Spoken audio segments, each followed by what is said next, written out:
தேவனுடைய நாமம் மகிமைப்படுவதாக. வேதத்தின் பதில்: மனுஷகுமாரனுக்கோ தலை சாய்க்க இடமில்லையா? மத்தேயு 8ஆம் அதிகாரம் 19ஆம் வசனம் 20ஆம் வசனம். அப்பொழுது வேத பாரகன் ஒருவன் வந்து, போதகரே, நீர் எங்கே போனாலும் உம்மை பின்பற்றி வருவேன் என்றான். அதற்கு இயேசு, நரிகளுக்கு குழிகளும் ஆகாயத்து பறவைகளுக்கு கூடுகளும் உண்டு, மனுஷகுமாரனுக்கோ தலை சாய்க்க இடமில்லை என்றார். கிறிஸ்துவுக்குள் அன்பானவர்களே, ஒரு வேத பாரகன் இயேசு கிறிஸ்துவை பார்த்து, நான் உங்களை பின்பற்றி வரவும் உங்களோடு நான் இருக்கவும் வேண்டும் என்று கேட்டதற்கு இயேசு கிறிஸ்துவானவர் சொன்ன பதில், தலை சாய்க்க இடமில்லை, தனக்கு இங்கு ஒன்றுமில்லை, இந்த பூமியிலே எனக்கு இருப்பிடம் இல்லை என்பதை இயேசு கிறிஸ்துவானவர் அந்த வேத பாரகனுக்கு மறுமொழியாக கூறுகிறார். ஏன் இதை அவர் கூறினார்? யோவான் 6ஆம் அதிகாரம் 37ஆம் வசனம். பிதாவானவர் எனக்கு கொடுக்கிற யாவும் என்னிடத்தில் வரும், என்னிடத்தில் வருகிறவனை நான் புறம்பே தள்ளுவதில்லை.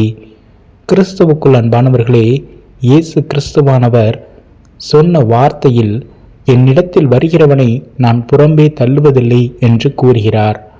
நம்முடைய வாழ்வில் இந்த ஒரு கேள்வி இருக்கலாம்: மனுஷகுமாரனுக்கோ தலை சாய்க்க இடமில்லை என்று இயேசு கிறிஸ்து ஏன் கூறினார் என்று. ஆனால் அவர் இந்த வார்த்தையும் கூறியிருக்கிறார், என்னிடத்தில் வருவனை நான் புறம்பே தள்ளுகிறதில்லை என்று. நாம் நம்முடைய வாழ்வில் இந்த உலகத்தினுடைய பொக்கிஷங்களுக்காகவும் இந்த உலகத்தின் ஐஸ்வர்யங்களுக்காகவும் நம்முடைய வாழ்வை நாம் முழுமையாக அர்ப்பணித்து நாம் தேவனை நோக்கி மன்றாடினோம் என்றாலும், தேவன் மீது பற்றில்லாத இருந்தால் நாம் எவ்வாறு அவரை அண்ட முடியும்? அவரோடு நாம் எவ்வாறு சேர முடியும்? உலகத்தின் ஆசைகள் அனைத்தையும் துறந்தவனே தேவனோடு ஒன்றிணைய முடியும்.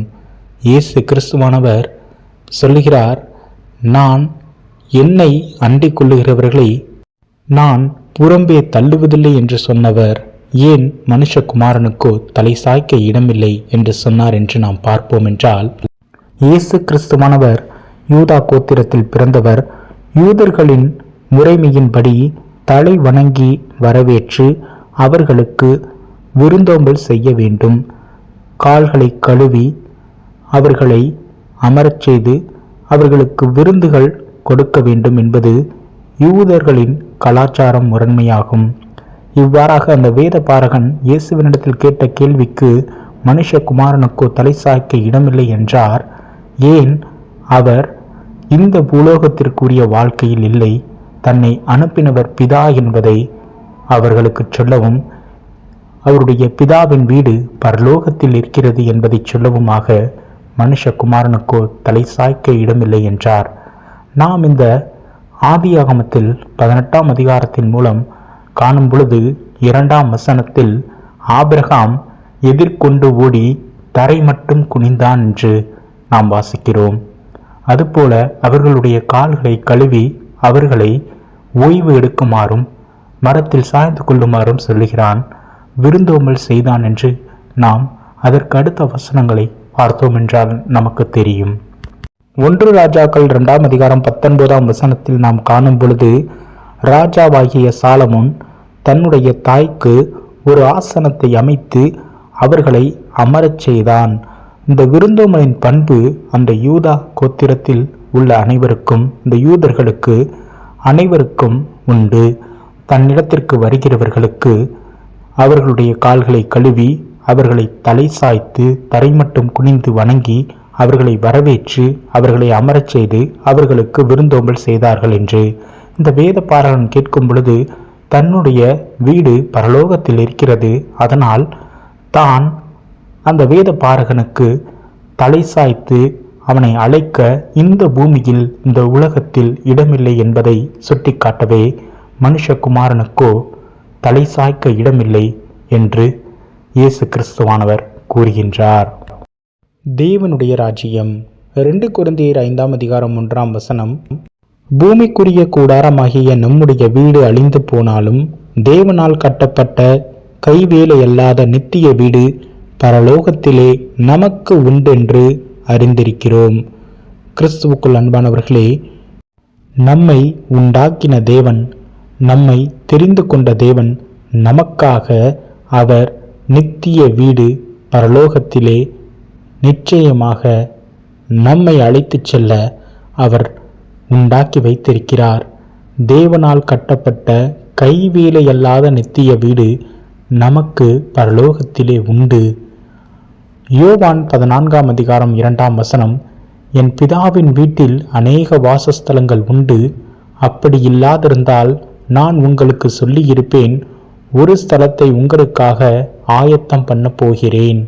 கிறிஸ்துவுக்குள் அன்பானவர்களே, இயேசு கிறிஸ்துவானவர் தன்னை அனுப்பின பிதாவினிடத்திற்கு திரும்பச் செல்லும் பொழுது தம்மை சுற்றி இருந்த மக்களுக்கும் சீஷர்களுக்கும் வெளிப்படுத்தின காரியமாவது, பிதாவினுடைய வீடு அநேகமாக இருக்கிறது, அதில் ஒரு ஸ்தலத்தை உங்களுக்கு நான் ஆயத்தப்படுத்த போகிறேன் என்று இயேசு கிறிஸ்துவானவர் சொல்லுகிறார். யோவான் 7ஆம் அதிகாரம் 33ஆம் வசனம், அப்பொழுது இயேசு அவர்களை நோக்கி, இன்னும் கொஞ்ச காலம் நான் உங்களுடனே கூட இருந்து பின்பு என்னை அனுப்பினவரிடத்திற்கு போகிறேன். கிறிஸ்துவுக்குள் அன்பானவர்களே, பிதாவானவரிடத்தில் இருந்து வந்தவர் இயேசு கிறிஸ்து, ஒரே பேரான தேவகுமாரன். அவர் தன்னை அனுப்பினவரிடத்திற்கே திரும்பிச் செல்லுகிறேன் என்றார். குமாரன் தன்னுடைய வீடான பிதாவின் வீட்டிற்கு மறுபடியும் செல்லுகிறார் என்பதை அவர் அங்கு அவர்களுக்கு வெளிப்படுத்தினார்.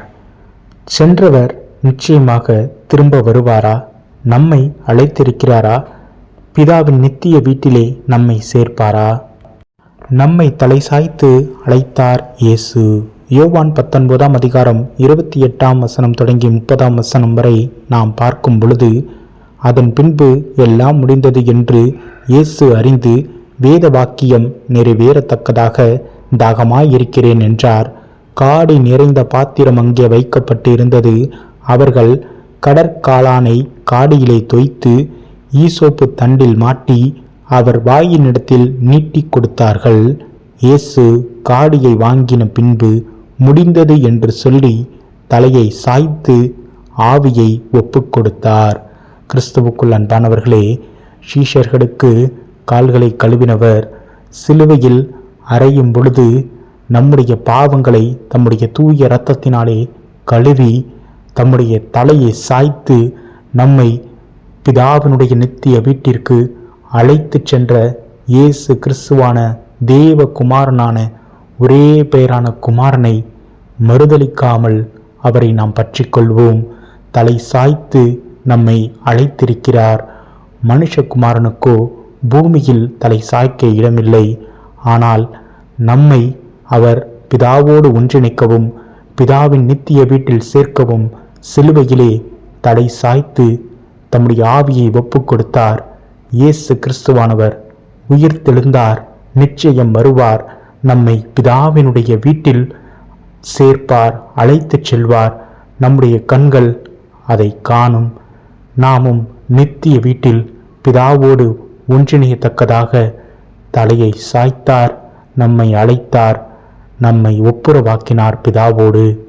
நாம் அவரை பற்றிக்கொள்வோம், அவருடைய நாமத்தை போற்றுவோம், துதிப்போம். இயேசு கிறிஸ்துவானவர் நம்மை ஆளுகை செய்வார், நம்முள் வாசம் செய்வார்.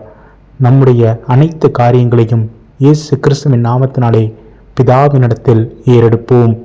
தேவன் நம்மை காத்து வழிநடத்தி நம்முடைய காரியங்களை வாய்க்கச் செய்வார்.